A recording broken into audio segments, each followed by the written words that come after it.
Assalamualaikum warahmatullahi wabarakatuh. Alhamdulillahirrahmanirrahim. Mari kita lanjutkan kembali pertemuan kita pada mata kuliah Strategi Pembelajaran Bahasa Arab.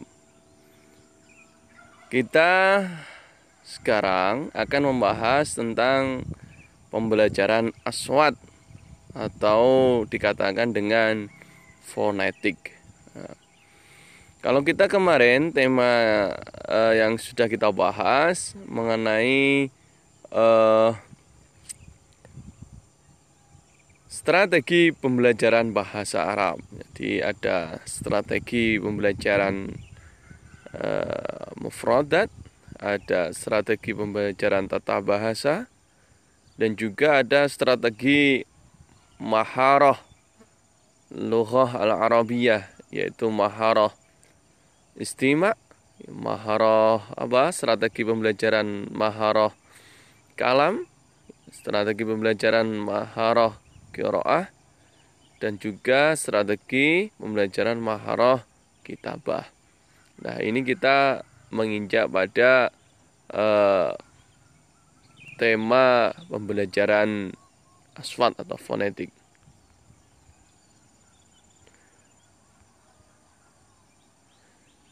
Pembelajaran aswat atau fonetik.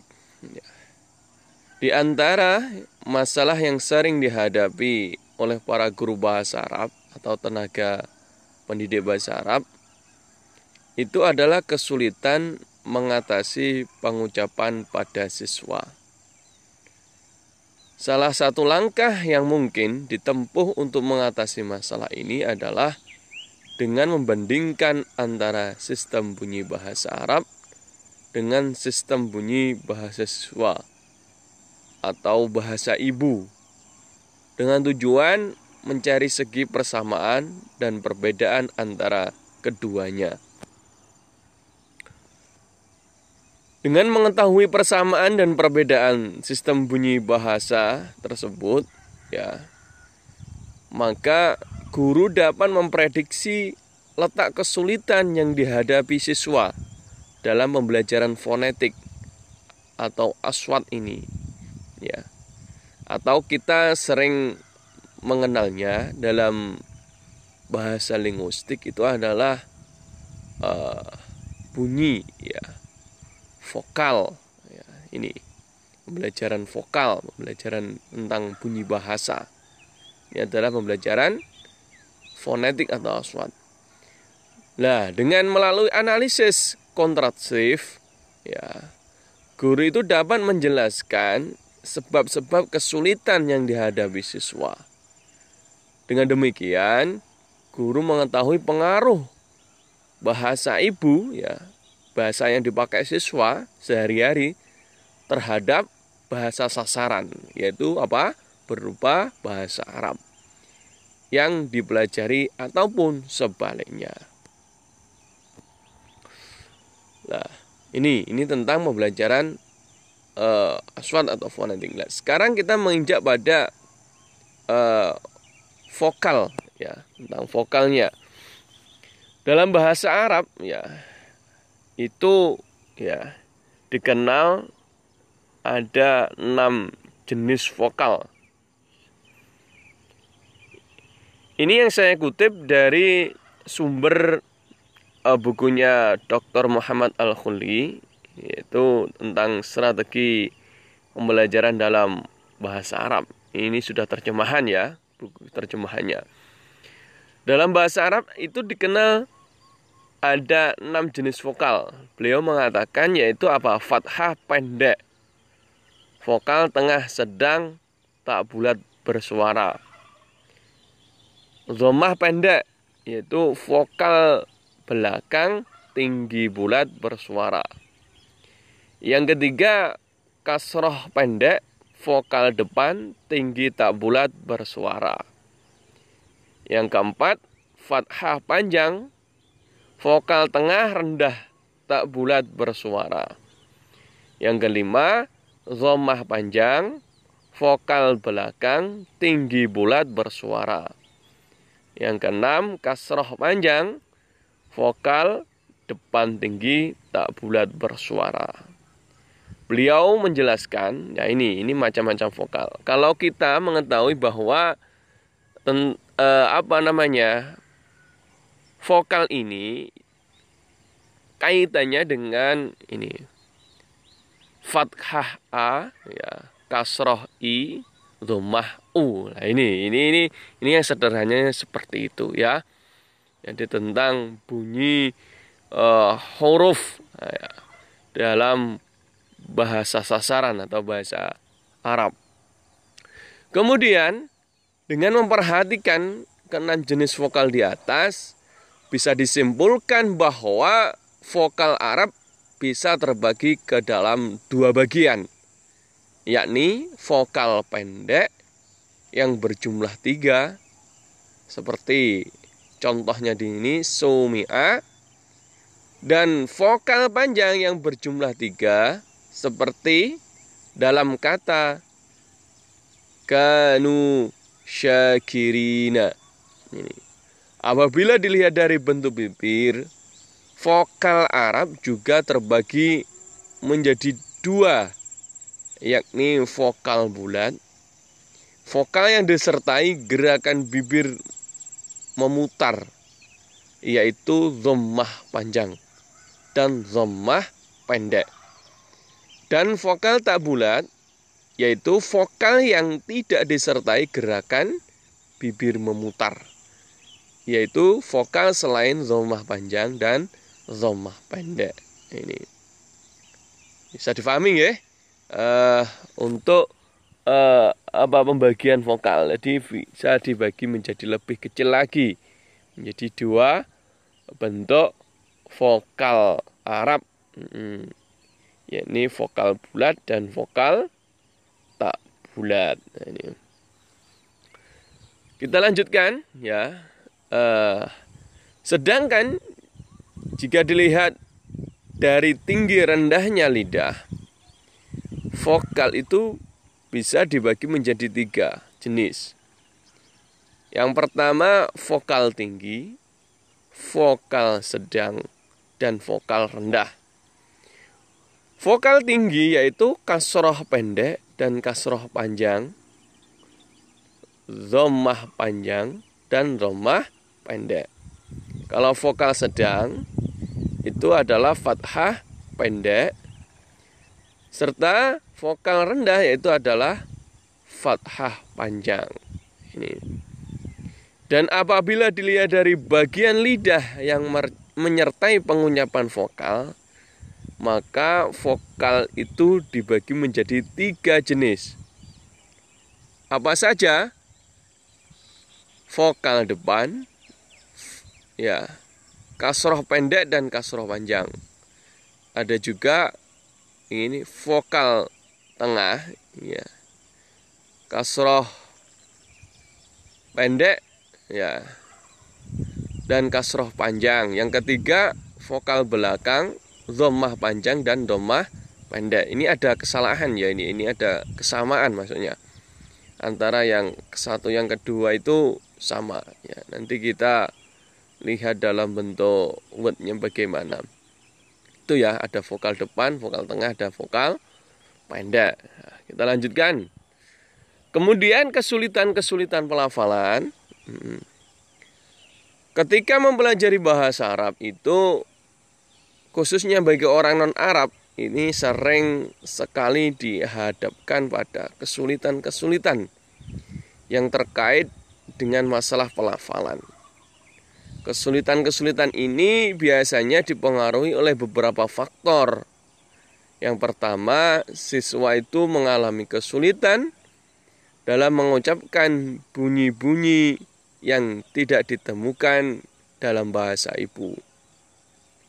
Yang kedua, akibat kekeliruan dalam menyimak bunyi-bunyi huruf Arab dan mengira ada kemiripan dalam bunyi-bunyi huruf pada bahasa pertamanya.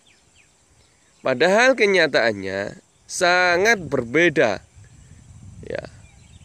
Yang ketiga, siswa mengalami salah dengar lalu melafalkan bunyi huruf Arab sesuai dengan apa yang didengarkan.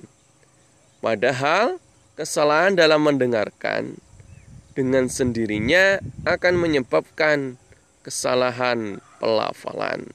Ini kesulitan mengucapkan bunyi Arab atau huruf Arab bagi non-Arab, bagi peserta didik yang baru belajar bahasa Arab. Ini sangat ada kesulitan, baik di tingkat anak-anak maupun di tingkat remaja. Ya, ini biasanya seperti itu. Apalagi kalau tidak biasa, yalah, sulit sekali untuk mempelajari bahasa Arab. Ya, selamanya tidak akan bisa, ya, tidak akan bisa. Kemudian yang keempat, siswa kurang memahami perbedaan esensial antara bunyi-bunyi yang mirip. Mereka mengira perbedaan itu tidak begitu penting seperti yang mereka temukan dalam bahasa pertamanya, bahasa ibu. Yang kelima, terkadang siswa menambahkan bunyi-bunyi bahasa pertamanya ke dalam bahasa Arab. Yang keenam, siswa mengucapkan bunyi huruf Arab sebagaimana melafalkan bunyi pada bahasa pertamanya. Yang ketujuh, siswa seringkali merasa kesulitan melafalkan huruf Arab dengan benar hanya karena alasan sosial. Jadi suatu bangsa tertentu ada yang menganggap kurang etis jika seseorang mengeluarkan lidah dari mulutnya ketika berbicara. Jadi lidahnya keluar gitu ya. Lidahnya keluar. Jadi tidak terbiasa seperti itu. Nih, kemudian yang kedelapan, ada bunyi huruf Arab yang sama dengan bunyi huruf bahasa ibu. Yang kesembilan, di antara bunyi-bunyi huruf Arab yang dirasa sulit oleh orang non-Arab, semisal ada huruf dot, to, zo, dan sot. Nah, ini. Kalau orang Jawa, orang Indonesia khususnya orang Jawa itu sangat mudah ya. Insya Allah sangat mudah untuk melafalkan bunyi huruf Arab. Ya, ini kecuali bagi orang-orang non-Jawa, luar negeri, Amerika, Belanda, ya, karena mempunyai lahjah atau gaya bicara yang berbeda hurufnya. Ya, ini. Yang ke-10, orang non-Arab juga merasa kesulitan membedakan antara hamzah dengan harokat fathah pendek. Nah, ini ya, ini penjelasannya. Nanti bisa dilihat di bukunya atau kitabnya Dr. Muhammad Ali Al-Khulli. Kemudian pengaruh bahasa pertama terhadap pembelajaran bahasa kedua. Ya.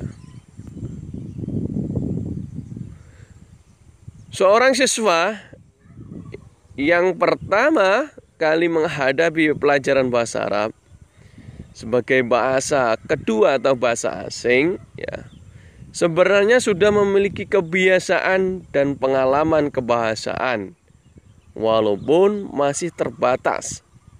Berupa apa? Yaitu pengalaman yang diperolehnya dari lingkungannya saat memperoleh bahasa pertama atau bahasa ibu. Nah, kebiasaan dan pengalaman kebahasaan siswa tersebut, ya, memiliki paling tidak dua pengaruh besar. Yang pertama, ada kalanya ya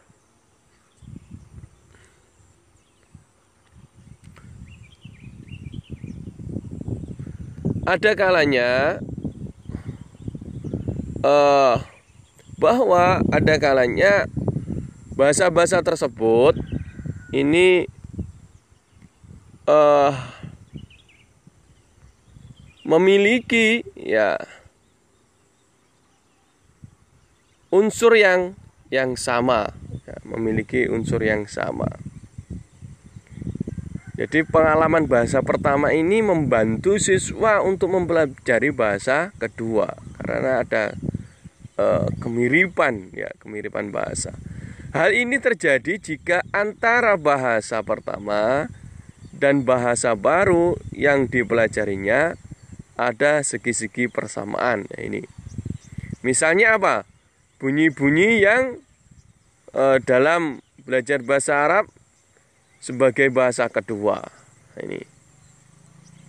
Jadi ada A. Nah, ini A, ada juga B, ya ba. Nah, ini kan harus sama. Ya, Y. Nah, ini kan ada persamaan bunyi. Jadi orang Indonesia lebih mudah ya mempelajari bahasa Arab karena kefasihannya, ya, karena lidahnya ini ya mungkin ya. Ini dikaruniai Allah memiliki semua bahasa ini bisa dipelajari oleh orang Indonesia. Yang kedua, pada waktu yang sama ada kalanya kebiasaan dan pengalaman bahasa pertama justru pada tataran tertentu mempersulit siswa dalam mempelajari bahasa kedua. Hal ini terjadi jika pelafalan antara bahasa pertama dengan bahasa baru yang dipelajarinya terdapat perbedaan yang sangat tajam, sehingga beberapa siswa merasa kesulitan mengucapkan bunyi-bunyi huruf Arab yang memang tidak pernah dikenal dalam bahasa pertamanya. Alhasil, siswa tersebut membunyikan huruf Arab dengan dialek atau cara dan kebiasaan yang biasa dilakukan pada bahasa pertama, yang karakternya sangat jauh berbeda. Nah, dalam kasus ini apa? Pengaruh bahasa pertama bersifat negatif dan mempersulit siswa dalam mempelajari bahasa baru. Ini ya ada kasusnya seperti ini ya. Nanti kita akan mengetahui ya, Karena apa? Aksen dalam bahasa ya ini logat atau kebiasaan atau stres ya, penekanan bahasa ini memiliki ciri khas yang berbeda-beda.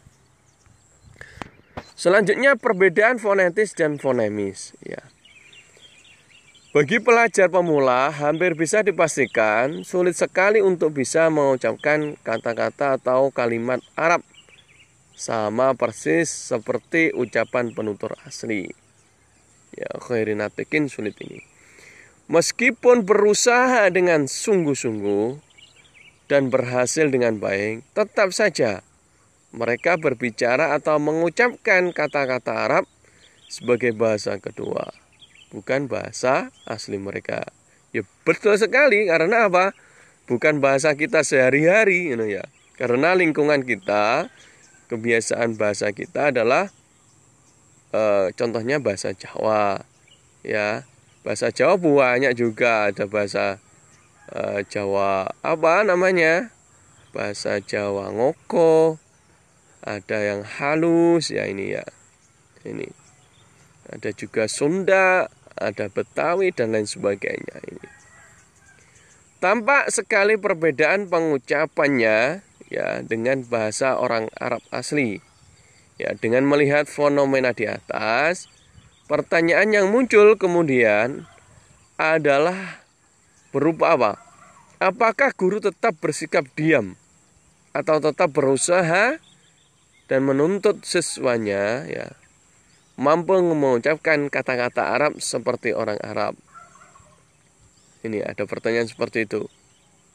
Menjawab pertanyaan ini terlebih dahulu kita bisa melihat perbandingan atau perbedaan antara kedua hal berikut.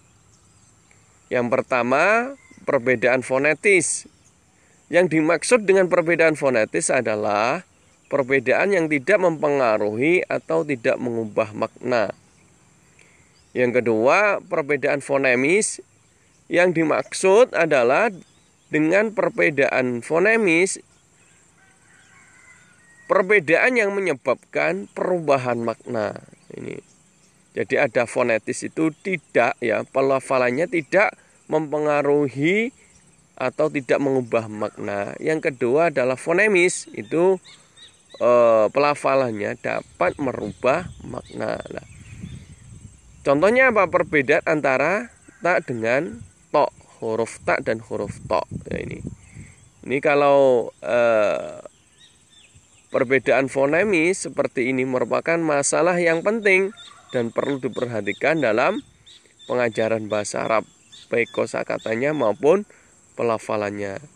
Nah, seringkali perbedaan dan kesalahan seperti ini tidak boleh diremehkan. Nah, sedangkan perbedaan atau kesalahan fonetis mungkin bisa sedikit agak diabaikan untuk tahap-tahap awal, agar lebih berkonsentrasi pada hal yang lebih penting. Oleh karena itu, guru harus apa? Memberi teladan dengan memberi contoh yang baik dalam pelafalan huruf, kata, dan kalimat Arab dalam berbagai kondisinya. Ya. Ini latihan pelafalan. Ya, apabila guru menemukan di antara siswanya ada yang belum mampu membedakan antara dua bunyi huruf, maka guru harus segera melakukan sesuatu yang dapat membantu siswanya tersebut. Jadi ada beberapa cara yang bisa ditempuh untuk membantu siswa mampu membedakan dua bunyi huruf. Yaitu yang pertama, menentukan atau mengetahui terlebih dahulu dua bunyi huruf yang menjadi letak kesulitan yang dirasakan oleh siswa tersebut. Nah, ini. Yang kedua, guru memilih beberapa pasangan minimal yang mengandung dua bunyi huruf tadi. Sebaiknya letak huruf-huruf tersebut bervariasi, ada yang di awal dan juga ada di tengah dan di akhir. Yang ketiga, guru membuat kesepakatan dengan siswa mengenai penomoran huruf. Misalnya huruf kaf itu bunyi yang pertama, huruf qaf bunyi yang kedua. Ini latihan pelafalan atau latihan takbir ini ya. Latihan muhadasah.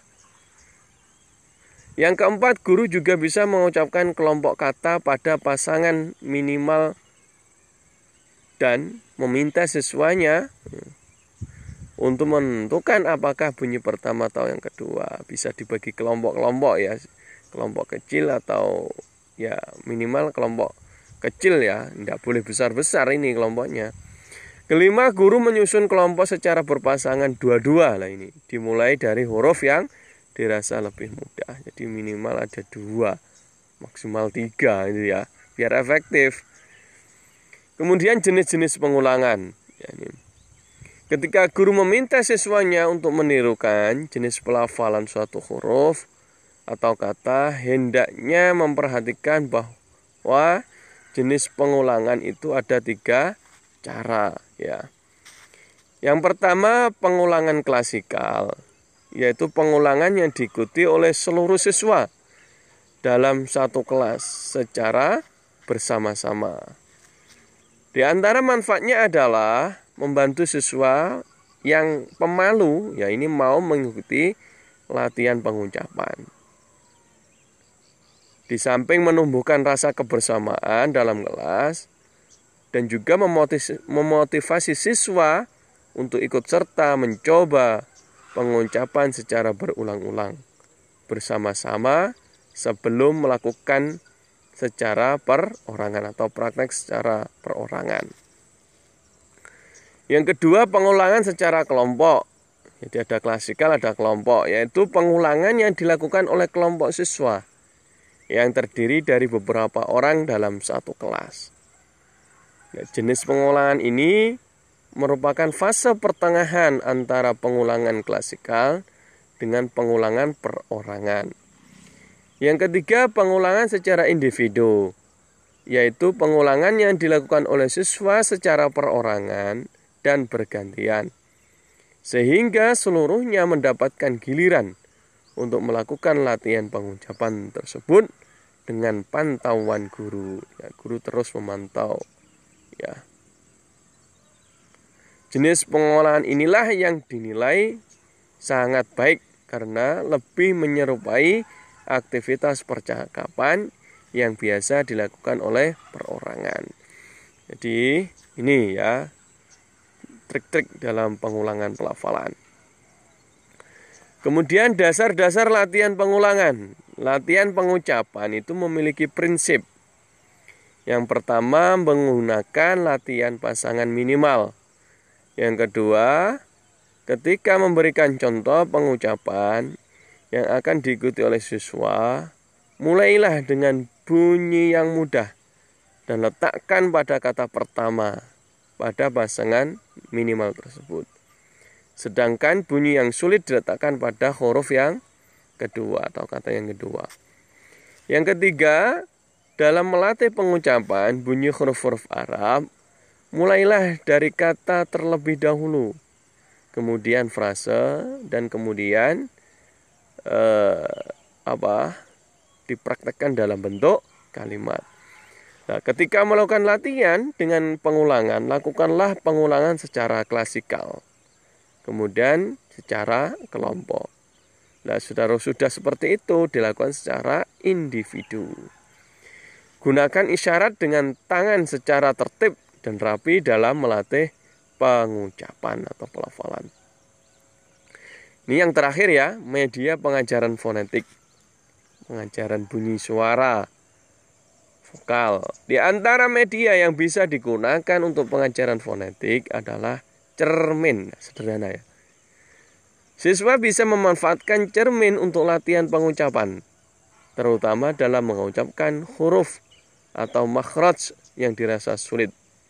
Nah, guru bisa memanfaatkan dan menunjukkan berupa skema atau gambar yang menerangkan letak alat ucap dan cara pengucapan huruf tertentu. Bahkan bisa juga membuat skema atau gambar alat ucap ini menunjukkan letak makhraj semua huruf yang akan diajarkan.